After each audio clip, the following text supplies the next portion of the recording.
gentlemen, for being patient. I'm calling the Wednesday, June 12th, 2024 Finance and Revenue Committee meeting to order with myself, Brian McGinnis, the chair, and my colleague, Nicole Shimoni. Item number 2, any comments, suggestions, petitions by residents in attendance regarding items not on the agenda? Seeing none, let's move to discussion items 3A, the May 2024 financials. Good evening. If we could start with page 2 of the report, please. So we started the month of May with $24,264,448 in cash. We brought in $5,923,996. We spent $5,264,088. This left us with an ending cash balance of $24,920,356. Of this amount, $8.7 million is in the capital operating reserve, $2.5 million is for general fund operations, $933,000 for the fire fund, $4.3 million for the sewer, $2.2 million for parking, and $2.2 million for the stream protection fund. Looking at the next set of pages in the report is the May 2024 budget to actual report. This month I did include a summary of the things that I would be talking to you tonight, so it makes it a little bit easier. Basically, this report is split into 3 sections: the general fund, the special revenue funds, and the enterprise funds. The general fund consists of 6 departments: the police department, public works, IT, administration, and recreation. The majority of the revenues that the borough collects, mainly EIT and real estate taxes, are booked under the administration department in this fund, and then we allocate expenses for the other departments and any revenues that are specific to those departments. The next set, the special revenue funds, are the stream protection, liquid fuels, and fire fund. Those are special fees that we collect, and we account for them in special funds, so we have the revenues and expenses that match those funds. And then the last part is the enterprise funds, which is parking and sewer. Those 2 funds charge the end user a fee, and that fee must offset the expenses of that fund. So starting with the general fund, for the year to date, May 31st, 2024, the fund posted a net income of $3,640,625. On the revenue side, both the EIT and real estate taxes are coming in very strong. We do expect the real estate taxes to cap off after the June 17th face value due date. We are still processing a few overpayment returns on some parcels that we received, and we are looking to pay out the qualifying volunteer credits, which I will talk about later under other business. EIT is doing very well. It's actually trending higher than what our budgeted expectations are. We do expect this trend to continue through the end of the year, which will help offset some of, the over expenditures in some of the line items in the general fund. D-transfer tax is picking up. That has been a line item that has sort of been trailing. We are seeing an uptick in certifications. Last month, we did prepare 31 certifications for sewer, real estate taxes, and stream protection.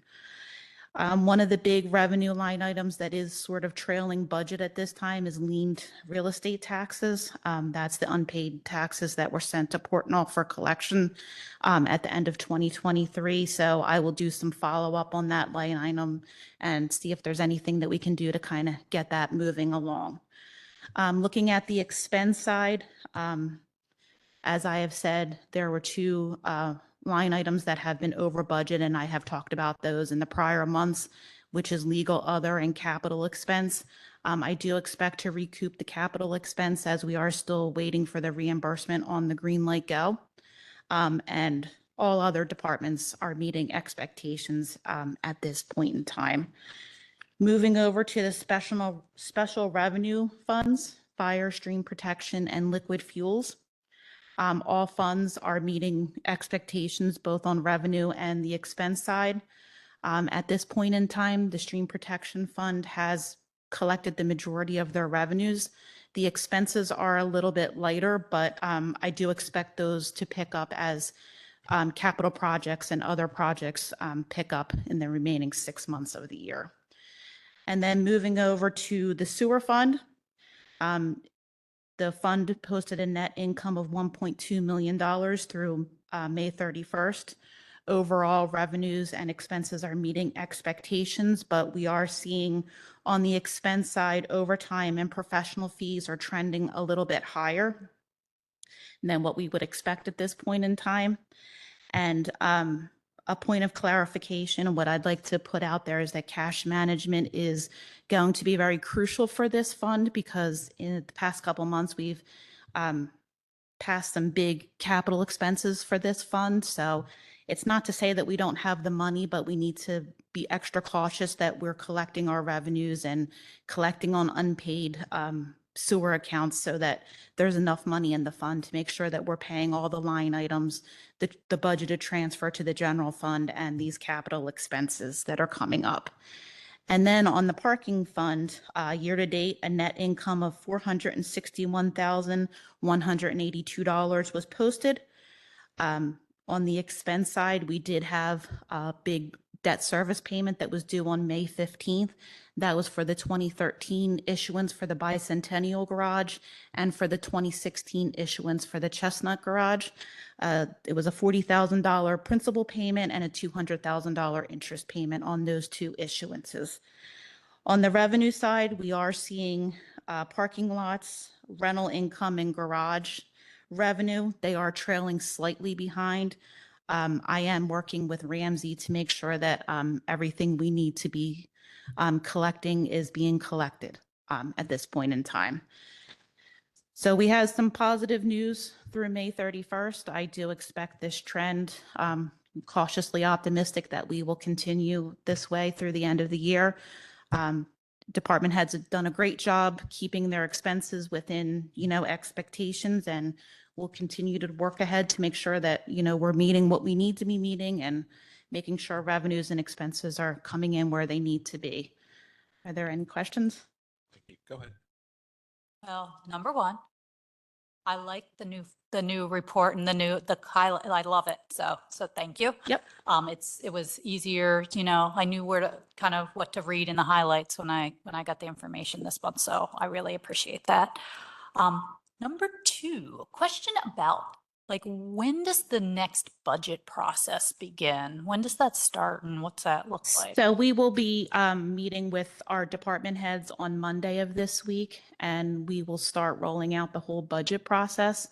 I'd like to have it, the majority of it completed by mid-July, because then it gives our department time to do computations and make sure, all of the spreadsheets, everything, all of the tabs are flowing through, and that we should be meeting with department heads by mid-August so that we're in line to have the preliminary before council in September. We typically don't communicate to council until we've put the budget mostly together and are able to do there's a presentation that the admin code or the home rule charter requires the manager do a certain time period before the end of the year, and it usually falls in the September meeting cycle. So that's when you first get a look at the whole budget, and October, it starts to come into better focus because we get our estimates of insurance premiums for the coming year, and we can set up for adoption in November or December, depending on how the calendar falls. But we're starting our internal work soon. Thanks. I do have one question. What is the current yield that we're getting on the reserve?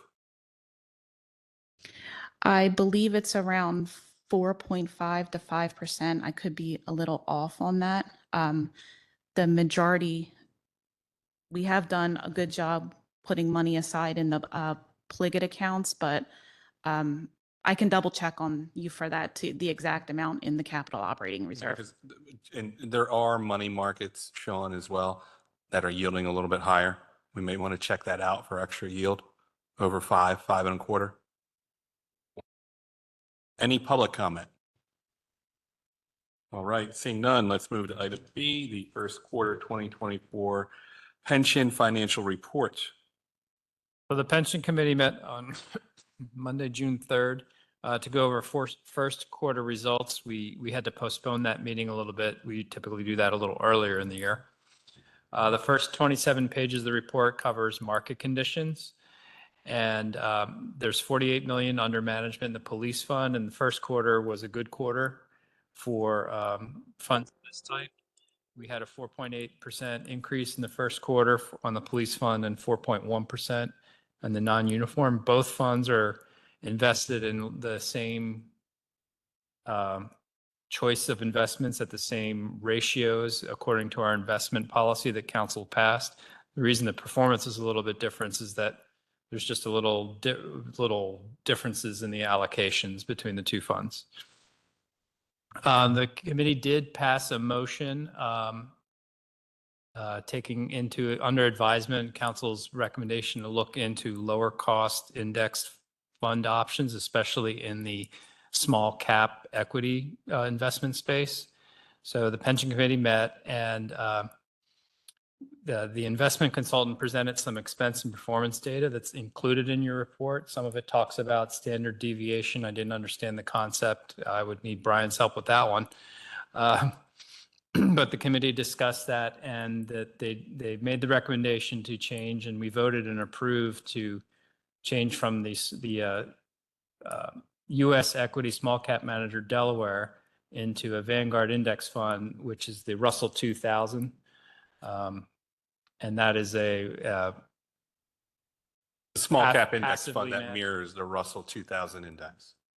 Yeah, and the good news is that we anticipate there's going to be savings of about $28,000 to $30,000 per year in fees in the police pension fund, and around $10,000 to $12,000 in the non-uniform fund. Good. Good.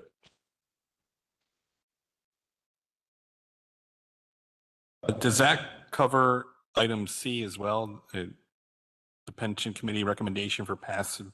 Yeah, I did Invest- actually go over Okay. that. Gotcha. With that, I mean, I did have a chance to look at that. I still think there is room for savings in some of these actively managed funds to reduce the expenses out there. So that would be my recommendation to them. Keep looking to reduce expenses. Nothing wrong with actively managed, but I think there's still opportunity, and I think they've done a great job listening to us about that. Any comment?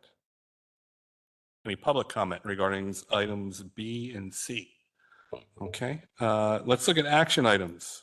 These are purchasing approvals here.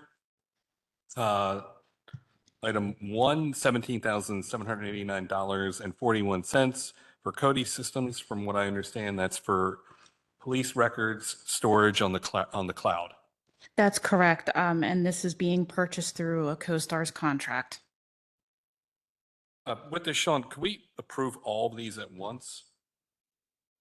En masse? I mean, I could review them all for the public. Yeah, it's committee's discretion to do it that way, if Nicole's okay. Any objection with that? Okay. 14,000 to O'Donnell and Narcano Structural Engineers. Looks like that is fees for the Bicentennial Garage. I believe there was some consulting. It's for structural engineering to look at the membrane in the garage for traffic calming. And I know I'm probably not saying that correctly, but Yeah, this is an engineer we've worked with before, and they need to basically write our specs and help us through the bid and management process to put down a new deck coating on the 5th floor of Bicentennial Garage, which is very salty. Thank you.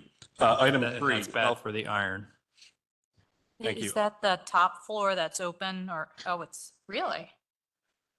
Huh.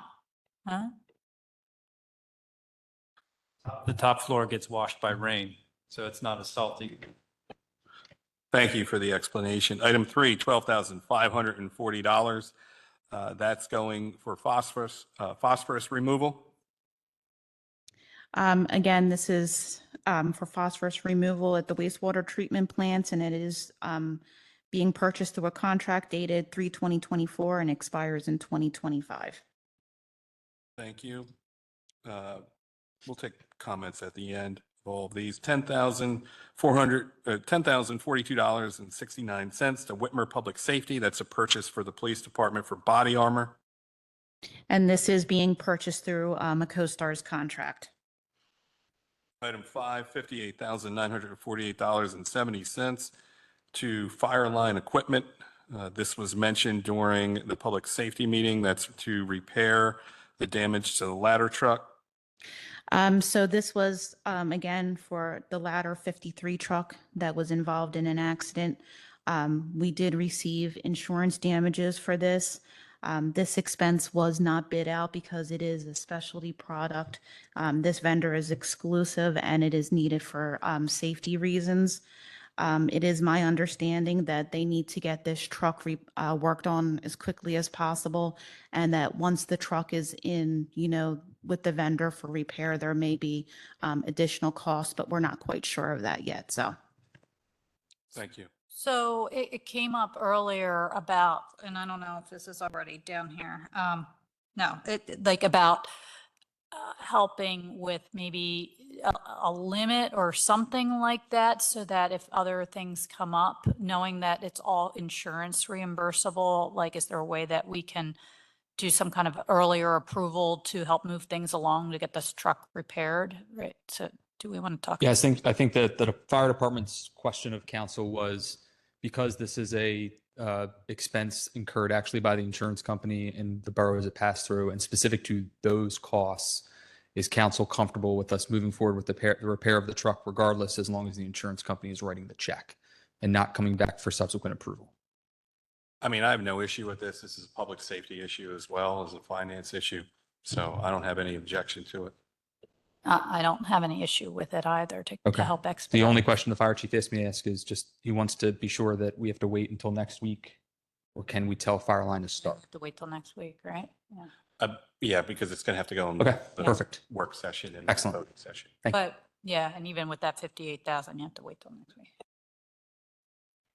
Thank you. $14,285 DuoGuard. This is for the bus shelter that is going to be located on High Street.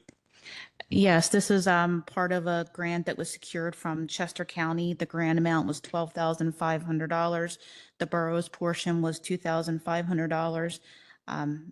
And this comes in a little bit less than that $2,500 match request. Thank you. Item 7, $18,750 to Motorola Solutions. That's cloud storage for the police department. Yeah, it's for unlimited cloud storage, and it is being purchased through a CoStar's contract. Thank you. $131,925 to Butts Ticket Company. That's for kiosks for parking. That's about 15 of them, correct? Yes, it's for 15 Flowbird Strata Pay kiosks. It's to pay by plate and to accept credit cards only. The unit cost is $7,900 per unit. So the total unit cost is $118,500. Shipping is $6,675. And the tap to pay function is $6,750, coming up with $131,000. Thank you. Any comments regarding on any items 1 through 8, Ms. Shimoni? Yes, I got a couple questions. Okay, the bus shelter, where's it going again? Because I feel like we got rejected by the university. Where did we end up putting it? And I also got a little confused with your 2,000 versus 14,000 that I'm seeing here. So I might need you to explain it. So the grant that we secured through the county was for $12,500. However, $10,000 was used for the grant, and we had to come up with $2,500. So that's why I'm saying it was a little bit less than, there was a match. What's the 14,000 then? That's the cost of to So buy the product. We got a grant for 12. Yeah. That goes into that 14. And Yeah, then what we we're really and spending we is still had a match on, so. Okay, I'm with you now. Okay, where's it going? High Street at Linden in front of Saxby's. It On is the ending front. up there, and we felt like it fit and everything. Okay, I don't know about that fit, but okay. All right. And then what was my other question? Oh, the kiosks. I heard this last night. Where are they going? Because with no coins, I feel like I'm nervous that people are going to try to park and get frustrated. And but I don't remember exactly where all these kiosks are going, but there are people that aren't really good with these kiosks that, not as technologically savvy. And are we ready? Do we feel like we have enough other parking or what? I don't know. The change management is difficult and it's a process we have to I engage use in that phrase. and communicate ahead of time.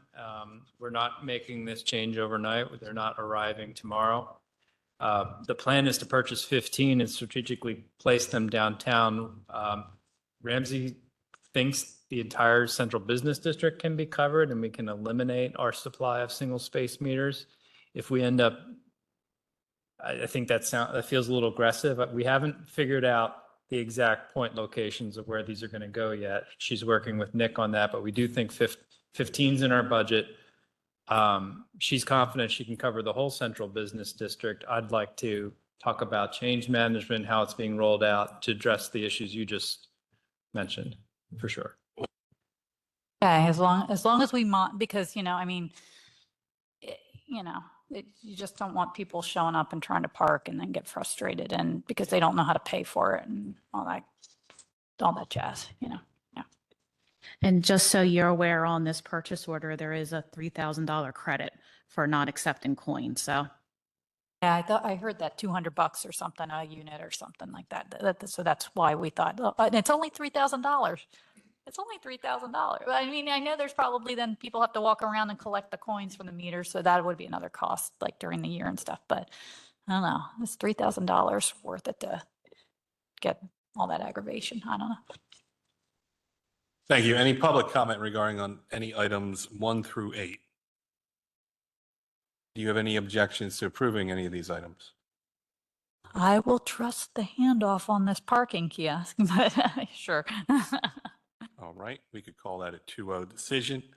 Let's move to item B. Motion to schedule a hearing to adopt Administrative Code Chapter 3-25, Administrative Purchasing System Updates, July 17th, 2024.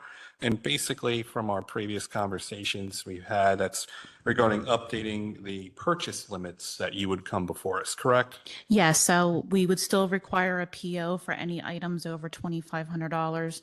We are just increasing the thresholds that would require electronic quotes. Our current policy is from $4,000 to $10,000, so we're looking to increase it from $12,600 up to $23,200. And then anything over $23,200 would have to go out for the competitive bidding process. And we would still bring items over $10,000 before the committee for That's approval. currently in line with the state, correct? Correct, yes. Great. Any questions? Any public comment? Any objections? All right, we call that 2-0 for item B. Item C, approve grant resolution for CFA Flood Mitigation Grant Program for Westchester Stormwater Repair Project. That basically gives the authority of the borough manager and the president to apply for this grant. But go ahead. Yeah, one wrinkle, we actually submitted this. The resolutions are not required for the applications. We think it's a best practice and it shows that everyone's on the same page with it. So a little bit of background, this is just trying to line our remaining brick storm sewers because they're old, and when they collapse, which they will all eventually collapse, you have to tear up the street, replace the whole section of pipe. We had one on North New Street 2 summers ago. It was like $150,000 or something like that. So this buys us 40, 50 years. You blow in a liner and cure it in place, and it's a great project. So like you said, this is just a resolution, not required, but we like to include them, and the timing just didn't work out with the meeting schedule this time around. So we submitted a draft, and if you approve it, we'll submit it to the grantor after the fact. Great. Any questions? I don't have any questions. I think it's a no-brainer. Any public comment? Any objections? Seeing none, move to, we could call that approved for item C. Item D, motion to approve the request of the wastewater department to sell the 2010 F-350 pickup truck on municipal bid. If you want to explain that. Just administrative procedure that we need to get the approval to sell any equipment. I don't have any questions. Any questions? Any public comment? Any objections? Seeing none, item D is approved. Item E, motion to approve the May 2024 Finance Committee meeting minutes. Okay, perfect. I should ask any public comment, but any public comment? No objections. That has been approved. Item 5, other business. So tonight we are requesting that council approves the listing of the certification for qualifying volunteers for EMS and firefighters.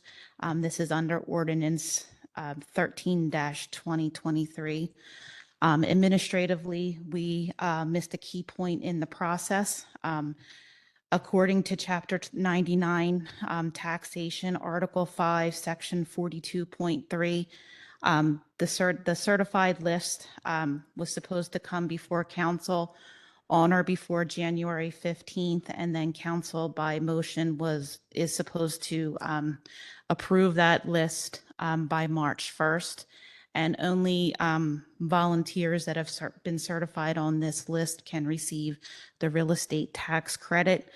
We did receive the list from the fire chief in January, but again, an administrative step was missed, and we certainly won't allow that to happen next year. But with it being a new ordinance, that's what happened in the process. So according to the terms of the ordinance, firefighters and members of Good Fellowship Ambulance must meet certain requirements.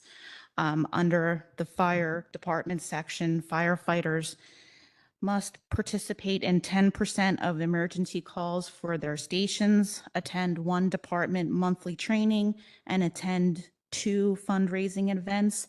And members on the fire department administration side must meet 50% of the organization's meetings and attend 2 fundraising events. And for members on the Good Fellowship side, individuals must be certified medical services providers that have volunteered 200 hours of their time that is documented. The list that we received from the fire chief includes 12 individuals, and all of those individuals have met those requirements. So our ask tonight is that you certify this list so that we can process the tax rebate credits that are due to these 12 members if you so decide, and that credit is $1,000 per member. So it equates to $12,000. Do you have any questions? I have no questions. And do we have any objections? Any public comment to what Barb had just mentioned? Any objections here? Do you want to step up?